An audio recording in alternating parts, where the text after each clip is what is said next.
मैं भीमराव अंबेडकर। आज से 133 साल पहले 14 अप्रैल को मेरा जन्म हुआ था।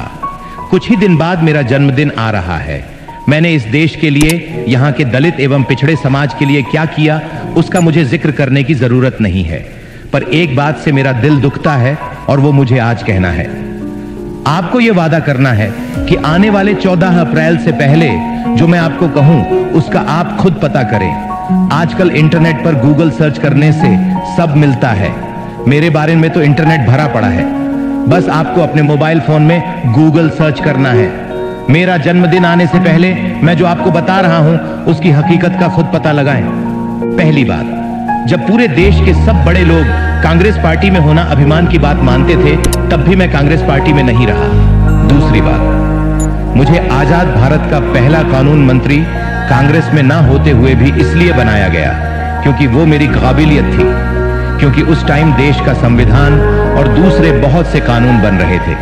तीसरी बात, कानून मंत्री रहते हुए मुझे कांग्रेस के प्रधानमंत्री नेहरू और बाकी कांग्रेस के सभी लोगों ने हमेशा बेइज्जत किया, और इतना ज्यादा बेइज्जत किया कि आखिर में मुझे 1951 में इस्तीफा देना पड़ा।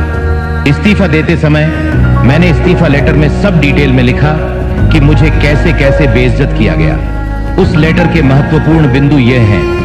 पहला, मुझे कभी भी कोई महत्वपूर्ण पद कैबिनेट में जानबूझकर नहीं दिया गया और हमेशा साइडलाइन करके बेइज्जत महसूस कराया गया। दूसरा, नेहरू को दलितों की संरक्षण की बिल्कुल चिंता नहीं थी, बल्कि उसको मुसलमानों के संरक्षण में ज्यादा रुचि थी। तीसरा, नेहरू ने देश की विदेश नीति की वॉट लगा रखी थी।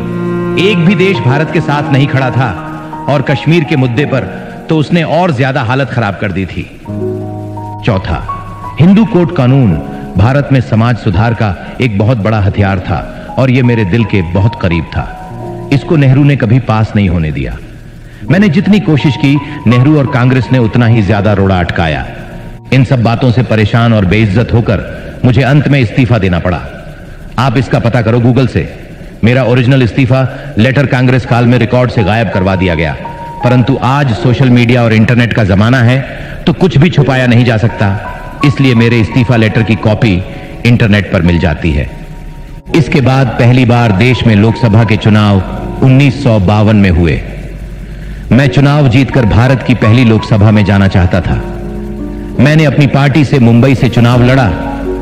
कांग्रेस ने मेरे ही पीए नारायण कजरोलकर को मेरे सामने अपनी टिकट पर खड़ा करके षड्यंत्र करके मुझे 15,000 वोट से हरा दिया और बेइज्जत किया। मैं भारत की पहली लोकसभा में नहीं जा सका। फिर दोबारा पहली लोकसभा में जाने का मौका 1954 में आया, जब महाराष्ट्र के भंडारा में उपचुनाव की घोषणा हुई। मैंने यह चुनाव लड़ा। यहां भी कांग्रेस ने मेरी ही बिरादरी के भाऊराव बोरकर को मेरे सामने खड़ा करके मुझे हराया और बेइज्जत किया। नेहरू और कांग्रेस ने मुझे देश की पहली लोकसभा में घुसने ही नहीं दिया, और दूसरी लोकसभा के चुनाव से पहले मैं देह छोड़ चुका था। यह बेइज्जती मेरी मृत्यु के साथ ही नहीं रुक गई, ये चलती रही। मृत्यु के बाद भी जब तक कांग्रेस सरकार रही तब तक मुझे भारत रत्न नहीं मिला। नेहरू ने जिंदा रहते रहते खुद को ही 1955 में भारत रत्न दे दिया। उसकी बेटी इंदिरा, उसके दोहिते राजीव, सबको भारत रत्न दिया गया। यहां तक कि ईसाई धर्म का भारत में प्रचार करने वाली विदेशी मदर टेरेसा को भी भारत रत्न दे दिया गया। बहुत लोगों को भारत रत्न उनके जीवन काल में ही मिल जाता है, पर मुझे मेरी मृत्यु के 30 साल बाद जब वीपी सिंह की गैर कांग्रेसी सरकार आई, तब जाके इसके काबिल समझा। मुझे बड़ा दुख होता है जब मैं ये देखता हूं कि मेरा अपना समाज, जिसके लिए मैंने अपना सब कुछ कुर्बान कर दिया, वो उन लोगों का वोट बैंक बना हुआ है जिन्होंने ना केवल जिंदगी भर बल्कि मरने के बाद भी मुझे इतना बेइज्जत किया। आशा है कि यह जो कुछ मैंने कहा है, इसकी सच्चाई का आप लोग मेरे जन्मदिन 14 अप्रैल से पहले खुद पता लगा लेंगे और मुझे जन्मदिन का यह सच्चा तोहफा देंगे। भारत माता की जय।